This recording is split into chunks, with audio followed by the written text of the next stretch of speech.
सम्मान होना चाहिए, हर हाल में सम्मान होना चाहिए। और 1000 साल पहले इस प्रकार के शौर्य और पराक्रम की गाथा एक इतिहास थी, वह सच करके दिखाया था। महाराज सुहेलदेव ने इसी भूमि पर दिखाया था। आज ही की तिथि है 10 जून 1934। 10 जून 1934 और 10 जून 1934 की तिथि पर जब महाराजा सुहेलदेव ने एक विदेशी आक्रांता जो गजनी से चला था भारत को लूटने के लिए, अपनी लगभग 3 लाख की सेना को लेकर, लेकिन उस विदेशी आक्रांता को, उस बर्बर आक्रांता को रोकने की युक्ति महाराज सुहेलदेव ने अपनी कूटनीति के नाते उन्होंने बड़ी प्रखरता के साथ मथुरा से लेकर के बहराइच तक पग पग पर उसके लिए इतनी बाधाएं खड़ी की कि यहां पहुंचते पहुंचते उस दुर्दांत आक्रांता की आधी सेना समाप्त हो चुकी थी। और जब इस चित्तौरा नामक स्थान पर महाराज सुहेलदेव के सामने पड़ा तो महाराज सुहेलदेव के साथ कुल 20 से 25 हजार योद्धा थे। 1.5 लाख योद्धा सालार मसूद के साथ पास थे, लेकिन 20 से 25 हजार इन वीर बांकुरों ने उन विदेशी आक्रांताओं को गाजर और मूली की तरह ऐसा काटा कि उसके बाद वो दुष्ट सालार मसूद यहां जिंदा पकड़ लिया गया और उसको सजा भी ऐसी हुई कि जो इस्लाम के अनुसार जहन्नुम में जाने की गारंटी देता है। बहनों और भाइयों, और इसीलिए हम कहते हैं, इसीलिए प्रण था प्रधानमंत्री मोदी जी का एक इस बारे में आदेश था कि राष्ट्र नायकों का सम्मान होना चाहिए। और इसीलिए उस प्रण और उस भाव को व्यक्त करने के लिए मन में एक इच्छा थी।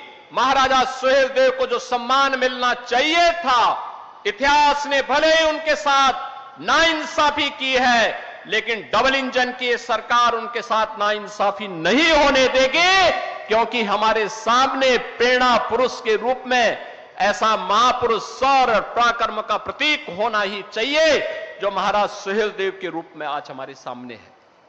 और आज उनका एक भव्य स्मारक यहां पर हम लोगों ने बना करके आज बहराइच वासियों को, पूर्वांचल वासियों को, जिन लोगों को जिन्होंने महाराज सुहेलदेव के साथ इस पराक्रम में युद्ध लिया था, उस युद्ध में भाग लेकर के भारत को विधर्मियों के आक्रमण से बचाया था, भारत की धर्म और संस्कृति को बचाने का काम किया था, धरा को भी और धर्म को भी बचाने का काम किया था, उन लोगों को पददलित कर दिया गया, वंचित कर दिया गया, बुनियादी सुविधाओं से वंचित कर दिया गया। और मैं पूछना चाहता हूं आज इसी अवसर पर कांग्रेस को, समाजवादी पार्टी को, अन्य दलों को पूछना चाहता हूं, क्या किया उन्होंने? क्या किया उन्होंने? महाराज सुहेलदेव को क्यों नहीं सम्मान मिल पाया? क्यों नहीं सम्मान मिल पाया? आखिर महाराज सुहेलदेव के नाम पर यह भव्य स्मारक पहले क्यों नहीं बन पाया? आजादी के बाद क्यों नहीं बन पाया? महाराज सुहेलदेव को यह सम्मान पहले बनाने का काम जो होना चाहिए था, उनके नाम पे मेडिकल कॉलेज क्यों नहीं बन पाए? उनके नाम पर विश्वविद्यालय पहले क्यों नहीं बन पाए? क्योंकि वोट बैंक की तो चिंता थी, लेकिन महापुरुषों का नाम अगर रख देंगे तो कहीं तुष्टीकरण की नीति फेल न हो जाए और मुस्लिम वोट बैंक के नाते वे लोग उन विदेशी आक्रांताओं के खिलाफ एक भी शब्द नहीं बोलते थे। और मैं यही बोलना चाहता हूं उन लोगों से जो लोग आज भी जिन्ना का महिमा मंडन करते हैं।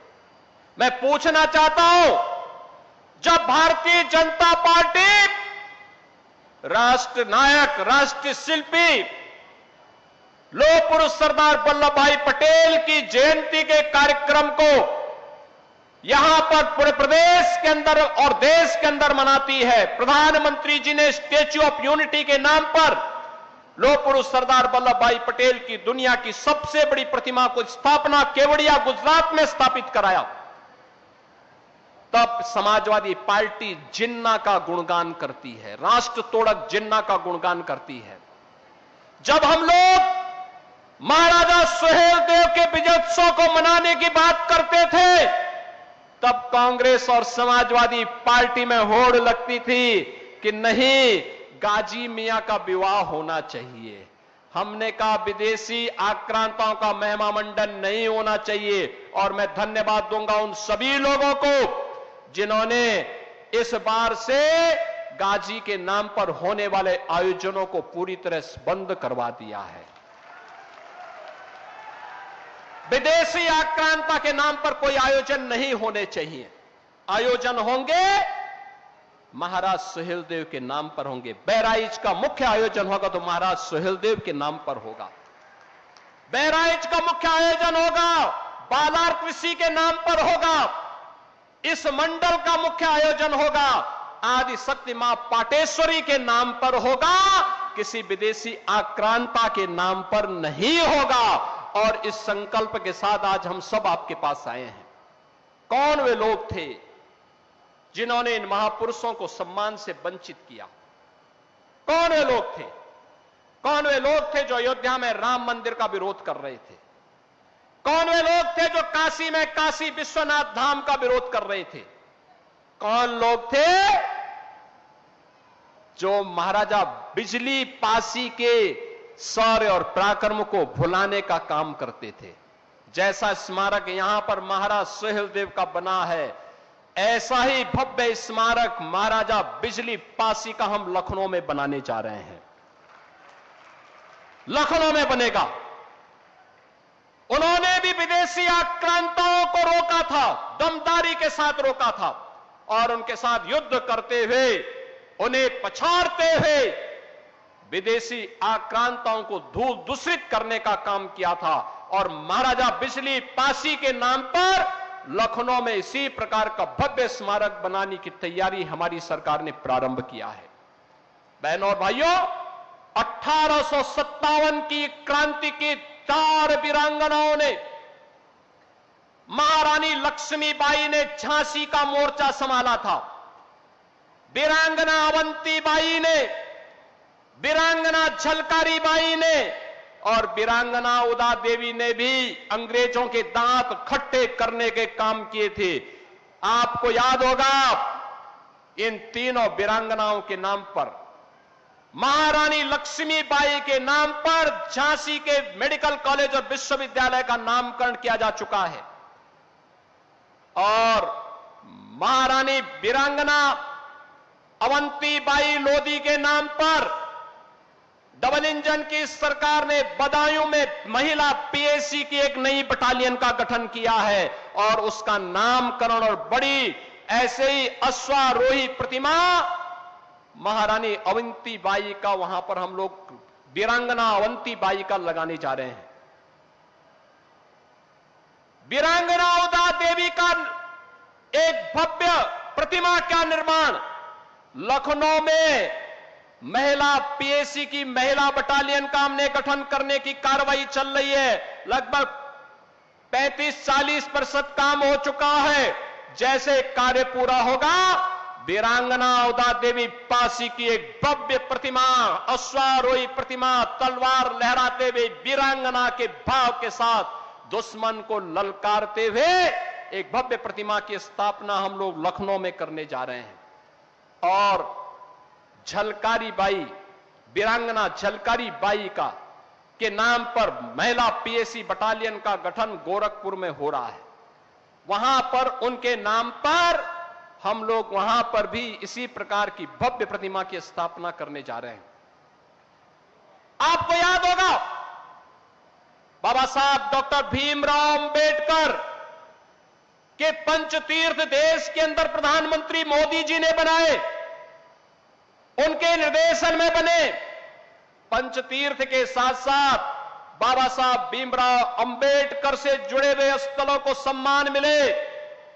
इसके लिए लखनऊ में एक भव्य स्मारक और सांस्कृतिक केंद्र का निर्माण युद्ध स्तर पर चल रहा है।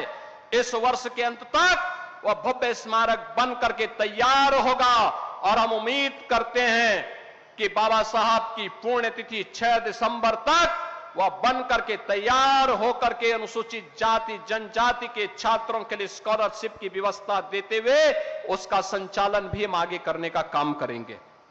बहनों और भाइयों, संत रविदास की स्मृति में उनकी जन्मभूमि चीर गोवर्धन में भी एक भव्य स्मारक और सुंदरीकरण का काम प्रधानमंत्री मोदी जी के निर्देशन में पूरा हुआ है और हम सब तक राम को पहुंचाने वाले त्रिकालदर्शी ऋषि महर्षि वाल्मीकि की साधना भूमि लालापुर में महर्षि वाल्मीकि की आश्रम के सुंदरीकरण का काम भी पूरी भव्यता के साथ संपन्न हुआ है। बहनों और भाइयों, यही नहीं, प्रयागराज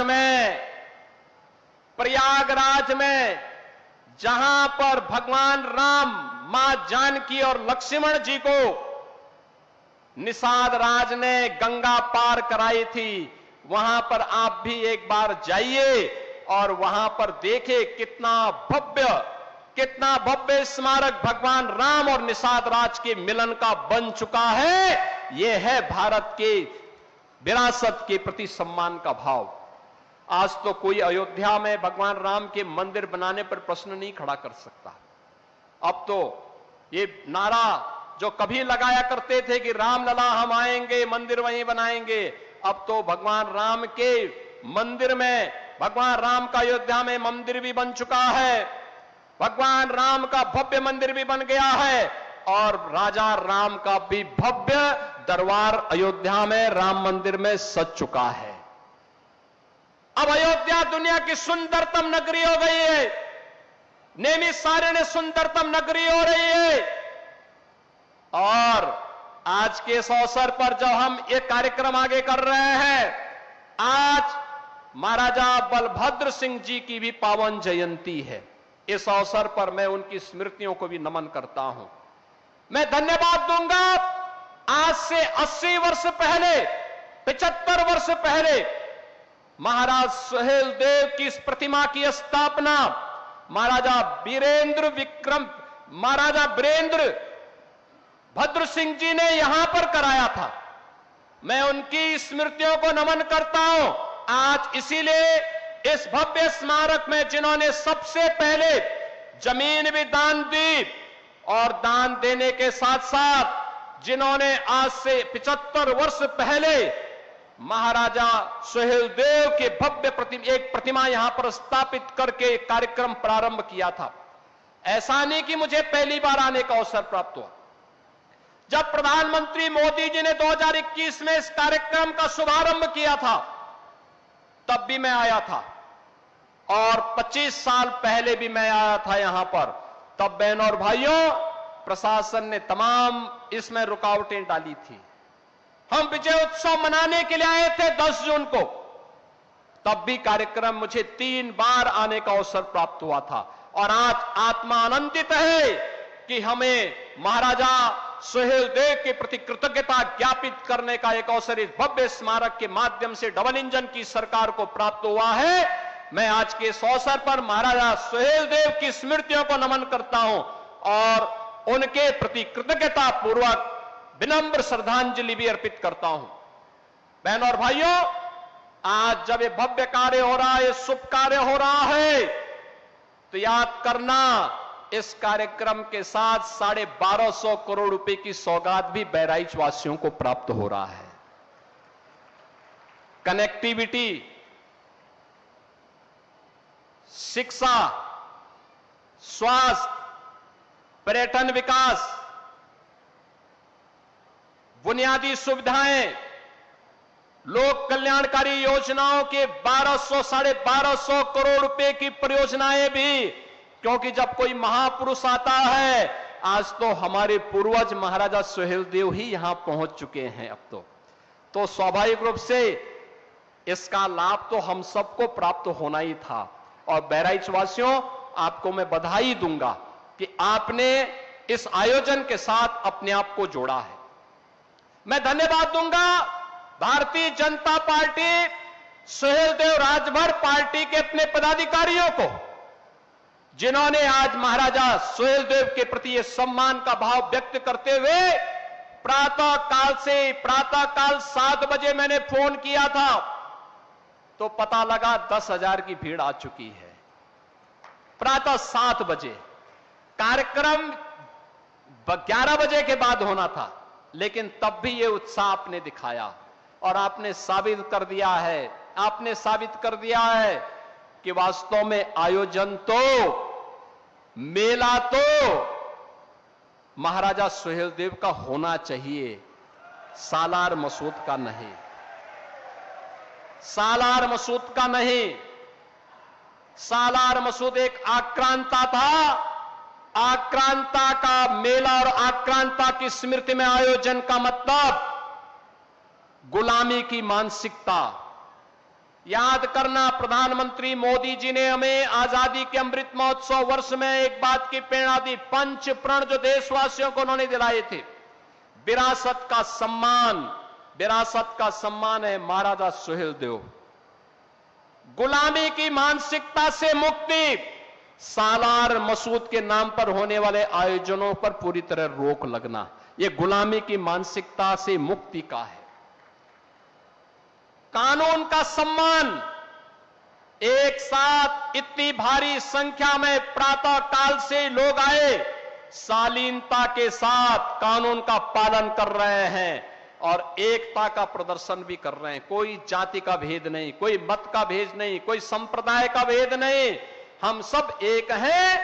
अपने महाराजा सुहेलदेव को सम्मान देने के लिए, उनके प्रति कृतज्ञता ज्ञापित करने के लिए यहां पर एकत्र हुए हैं और कर्तव्यों का पालन, हम सब अपने कर्तव्यों का पालन करते हुए कि हमारा बाबा साहब भीमराव अंबेडकर जी ने जो कर्तव्यों की शिक्षा हमें भारत के संविधान के माध्यम से दी है, उन कर्तव्यों का पालन करते हुए प्रधानमंत्री मोदी जी के संकल्पों को अपने जीवन में अंगीकार करते हुए विकसित भारत और आत्मनिर्भर भारत की परिकल्पना को साकार करना है। बहनों और भाइयों, आज तो बहराइच के लिए बाईपास का भी शिलान्यास हो रहा है। बहराइच की कनेक्टिविटी को और अच्छा बनाने का काम हो रहा है। बहराइच के अंदर तमाम ब्रिजेज के शिलान्यास के कार्यक्रम भी हो रहे हैं। तकनीकी संस्थानों का शुभारंभ भी होने जा रहा है, स्वास्थ्य के केंद्रों का भी, और जल जीवन मिशन से जुड़े हुए पानी हर घर नल की योजनाओं का भी, बाढ़ बचाव के कार्यों का भी और अन्य तमाम अन्य योजनाओं को भी हम यहां इस कार्यक्रम के साथ जोड़ रहे हैं। और आज के इस कार्यक्रम के अवसर पर मैं धन्यवाद दूंगा उन सभी उन महापुरुषों को, उन महानुभावों को, जिन्होंने लगातार दशकों से मांग रखी थी कि भाई बहराइच में गाजी की नहीं, बहराइच में तो महाराज सुहेलदेव की पूजा होनी चाहिए, उनका सम्मान होना चाहिए। और इसमें श्री कन्हैया लाल रूपानी जी, श्री मुकुट बिहारी वर्मा जी, मुकुट बिहारी वर्मा लगने में सीधे दिखते हैं, लेकिन देखो दशकों पहले मांग कर रहे थे। श्री अक्षयवर लाल गौड़ जी हमारे पूर्व सांसद हैं, श्री आनंद गौड़ के पिता, और श्री सुरेश्वर सिंह जी, कम बोले तो अच्छा होगा, श्रीमती अनुपमा जायसवाल जी, श्री पदम सेन चौधरी जी हमारे विधान परिषद से सदस्य हैं, श्री श्याम करण टेकड़ीवाल पूर्व जिलाध्यक्ष भारतीय जनता पार्टी, श्री कृष्ण मोहन गोयल, श्री दिलीप गुप्ता जी, स्वर्गीय हनुमान प्रसाद शर्मा जी जो अब नहीं है, मैं इस अवसर पर इस स्मारक के माध्यम से उन्हें विनम्र श्रद्धांजलि अर्पित करता हूं।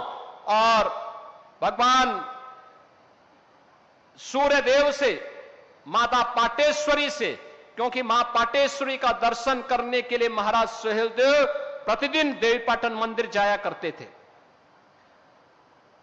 उनसे प्रार्थना करूंगा कि इन दिव्य आत्माओं को वह अपने चरणों में स्थान दें। स्वर्गीय हनुमान प्रसाद शर्मा जी को, स्वर्गीय संत राम सिंह जी को जो विश्व हिंदू परिषद के पूर्व जिलाध्यक्ष हैं, इन सभी के प्रति मैं हृदय से धन्यवाद ज्ञापित करते हुए आज के इस अवसर पर बहराइच वासियों को इन सभी योजनाओं का हृदय से बधाई देता हूं, शुभकामनाएं देता हूं और हमारा प्रयास होना चाहिए कि अगले वर्ष से 3 दिवसीय भव्य आयोजन इस चित्तौड़ा में महाराज सुहेलदेव की स्मृति में होना चाहिए। शोध कार्यक्रम आगे बढ़ने चाहिए।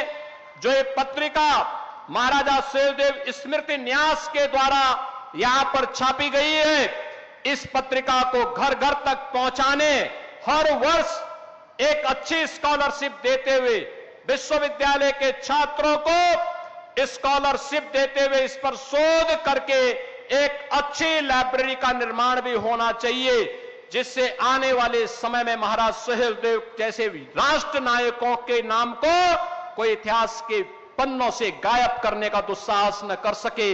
इस विश्वास के साथ आज के इस अवसर पर मैं महाराजा सुहेलदेव की स्मृति को नमन करते हुए आप सभी की उपस्थिति के लिए आपका अभिनंदन करते हुए बहराइच वासियों को, देवीपाटन वासियों को, जिन पूर्वजों ने इस पूरी लड़ाई में भाग लिया था और उस युद्ध में उसको एक परिणति तक पहुंचाया था, जिसका परिणाम था कि 150 वर्षों तक भारत पर कोई विदेशी आक्रांता हमला करने का दुस्साहस नहीं कर पाया था, उन सभी के चरणों को नमन करते हुए, विनम्र श्रद्धांजलि अर्पित करते हुए अपनी वाणी को विराम देता हूं। मेरे साथ बोलेंगे जय श्री राम, जय श्री राम, जय सुहेलदेव, जय सुहेलदेव।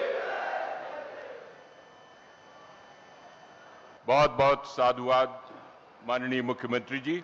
और अब श्री यशवेंद्र विक्रम सिंह जी, अध्यक्ष श्री सुहेलदेव स्मारक समिति, स्मृति चिन्ह भेंट करेंगे महाराज जी को।